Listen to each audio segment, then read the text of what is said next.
So here you go, here it is. I'm not a big gear hog, but I did want to finish up my Fuji collection with the X-E1. The X-E1. So I got this used from a guy that was selling it, pretty good price. It was 250 Canadian dollars. I think that's pretty good.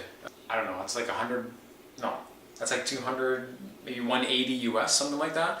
This has the original X-Trans sensor in it. So I was looking originally for an X Pro 1, but then I kind of figured they're still around the $400 to $500 mark up here, Great White North. So I saw this X-E1 X-Trans, original X-Trans sensor, met the guy, picked it up off of him immediately, and you know what, I actually kind of really like this camera. It's smaller than the X Pro, physically smaller than the X Pro 1. It does have a pop-up flash, which I'll probably never use. Now I have the the X-E1 with the original X-Trans sensor. I have the X100S with the second generation X-Trans sensor, and I also have the X Pro 2 with the latest X-Trans sensor. I just wanted to have all the generations of the sensors because I do actually want to compare some of the images from, you know, the first, second, and third sensors as I hear that this first sensor is very film-like. Okay, moving right along. So this does not have an optical viewfinder, it's electronic viewfinder only. So that's one of the things here. Max shutter speed 14000. The native ISO is 6400. Pop-up flash, 6 frames per second, 2.8-inch LCD with 460,000 dots. Same button layout as the X Pro 1. It's lighter in weight, and the flash speed sync is I think only 1/80th of a second. So what I'm planning to do with this guy, as I mentioned, is to compare it with some other of the X-Trans sensors. Probably X100S because they have the same megapixels. X Pro 2 might not be a fair comparison, but it should still give a good idea of the tonality of the image and just details and colors and stuff like that. So that's it. And then if we get any good keepers, we will print them off, as always. Alright guys, let's take a look at some of the shots I got with the X-E1 and the 16mm f1.4. Here's a shot that I took last week, and it's just kind of this cool little, I don't know, I think it's like a beach, somewhere the employees store like the, you know, the beach boards and the life jackets, like a little storage area on the lake here in Ontario, Lake Ontario. And it looks like that turned out to be a pretty cool looking image. The original here will go side by side. That was the color version. This is my final edited version. And I just had to lighten up the front of that building so you could really sort of catch that. And in black and white, it really stands out a lot more. And as you can see, the color version does have a nice sort of like smooth tone and a little bit more pastel-y looking colors than I think I see in the latest version of Fuji's X-Trans sensor. So different processor, different sensor, gets some nice, cool, different results. So that's that. And moving on to the next one. This is just one I took at an outdoor concert that they were having.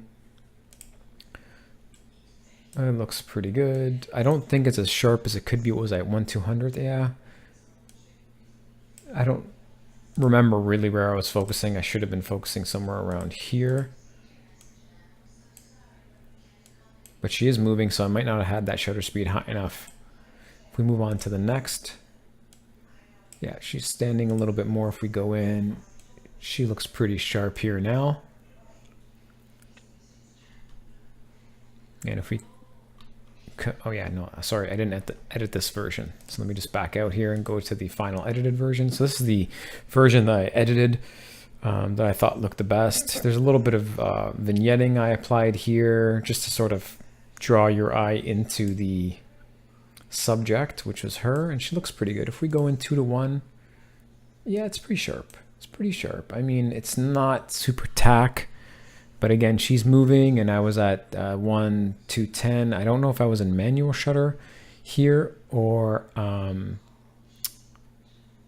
in aperture priority, but it's at f8 and ISO 640. I was also just testing things out here. I did pump the ISO higher than I probably should have. This was a really bright day. I'm just kind of messing around with the camera to see what its capabilities are. But this, you know, this came out pretty good. I like it. Looks good. Moving on. Here are some shots I took just this weekend with it here.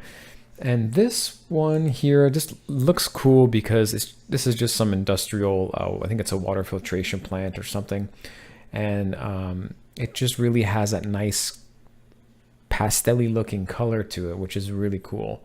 This one's a little bit more heavily processed. I got brought up a clarity here just to bring up the grass, so you can kind of get the feel that there's a little more detail of the blades and grass, things like that. And I also changed the profile to ASTIA soft. I think it really looks good like this. So if I do a side-by-side comparison, you can just see, again, I don't go crazy. I just go just a little nudge the colors up a little bit, put that ASTIA soft profile on.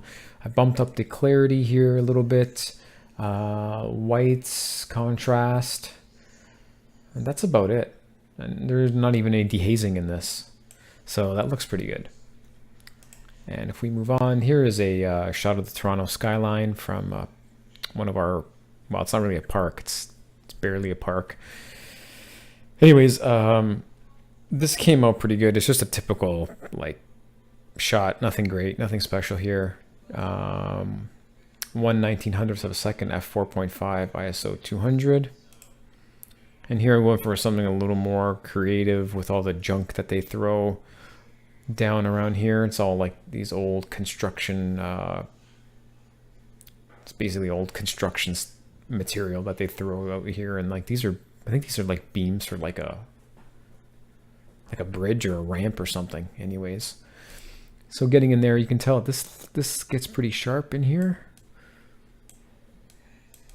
Focus, I think, was around here somewhere.